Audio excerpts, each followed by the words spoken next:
Então, o primeiro exemplo é o seguinte, fala sobre estados estacionários de um átomo de hélio, parênteses. Essa teoria, né, que vem do modelo de Bohr, só é aplicável ao átomo de hidrogênio, por enquanto. Tem um elétron. Então, ela não é aplicável inteira a um átomo de hélio, por exemplo, que tem 2 elétrons. Mas as ideias associadas à transição entre níveis estacionários, essas são independentes de qual é a natureza do átomo, de que átomo se trata, já que todos os átomos vão ter que ter uma estrutura similar a essa, ou seja, níveis de energia discretos. E em termos desses níveis de energia discretos, eu vou entender absorção e emissão de radiação. Então, eu vou pegar aqui um átomo de hélio e anunciar para vocês que 2 dos níveis do átomo de hélio têm as seguintes energias. Essas energias estão escritas numa escala na qual o zero não corresponde à distância infinita. Tá? O zero aqui corresponde à energia do estado fundamental. Aliás, eu podia ter feito isso no átomo de hidrogênio também. Lembre que o zero de energia é arbitrário, tá certo? É conveniente, quando eu tenho uma interação de alcance infinito, localizar o zero na distância infinita. Mas é apenas conveniente, não é obrigatório. Eu posso, por exemplo, referir as energias dos estados do átomo de hidrogênio à energia do nível fundamental, chamar essa aqui de energia zero. Se essa aqui é energia zero, então a energia desse primeiro nível passa a ser positiva, porque está acima dessa, e o valor positivo dela faz a conta aqui, dá 10,2. Certo? E assim por diante. Tá? Aproveitando esse comentário, se o átomo de hidrogênio está no estado fundamental, qual é a energia que é necessária? Quanta energia eu tenho que dar para ele para quebrá-lo? Outro sinônimo para isso que eu disse. Qual é a energia necessária para ionizar o átomo de hidrogênio? Ionizar um átomo significa tirar dele um elétron. O átomo de hidrogênio só tem um elétron. Eu preciso dar ao átomo 13,6 elétron-volts para quebrá-lo. Por isso, esse valor é chamado a energia de ionização do átomo de hidrogênio. Então, a energia do estado fundamental com o sinal trocado é a energia de ionização desse átomo. Tá certo? E veja que isso é independente de onde eu coloco o zero. Porque se eu colocar o zero da escala de energias aqui, então, aqui onde era o zero na escala antiga, passa a ser 13,6 positivo. Tá bom? E foi isso que eu fiz aqui no átomo de hélio. Tá? O átomo de hélio, eu referi as energias de estados excitados à energia do estado fundamental, que eu chamei de zero. Pergunta: qual é o comprimento de onda associado à transição do nível 3P para o 2S? Eu vou repetir a pergunta. Qual é o comprimento de onda da radiação associada à transição do nível 3P para o nível 2S? Veja, olha como eu formulei a pergunta.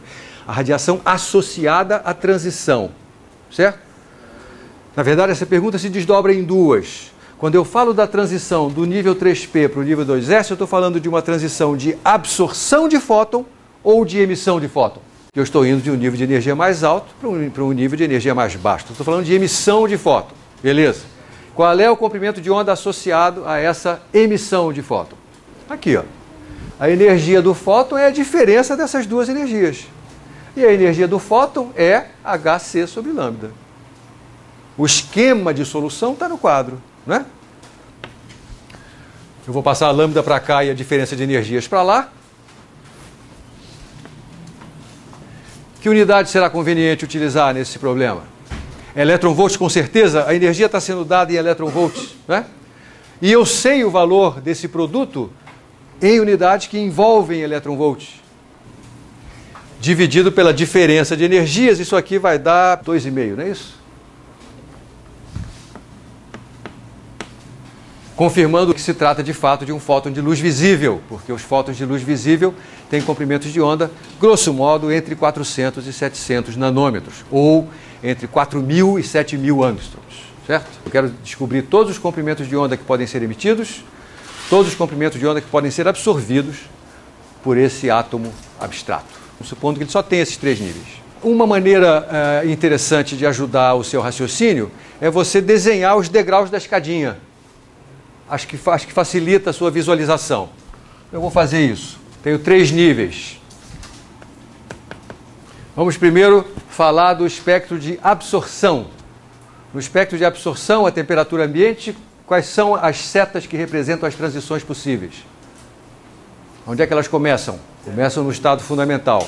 Essas são as setinhas que representam as transições associadas à absorção de fótons. Vamos calcular o comprimento de onda associado a cada uma dessas transições. A transição de 1 para 2.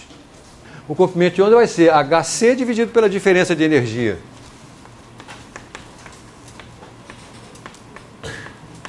Pronto.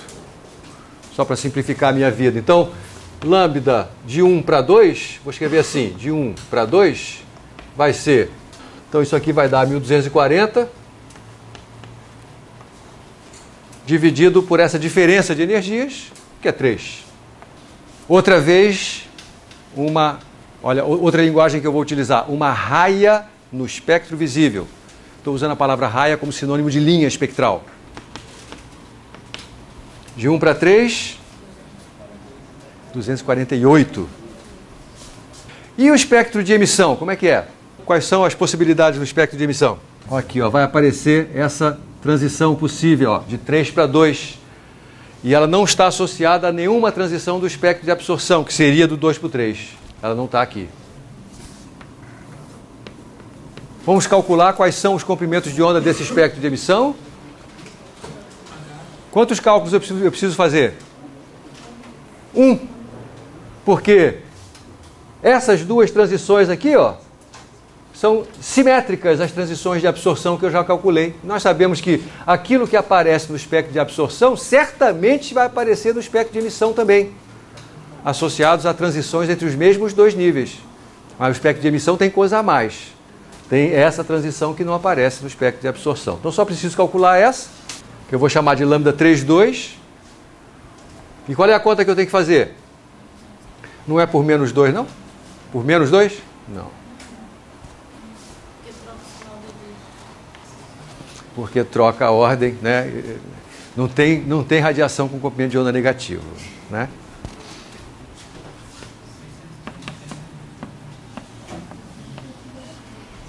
E essa aqui é uma raia visível ou não é?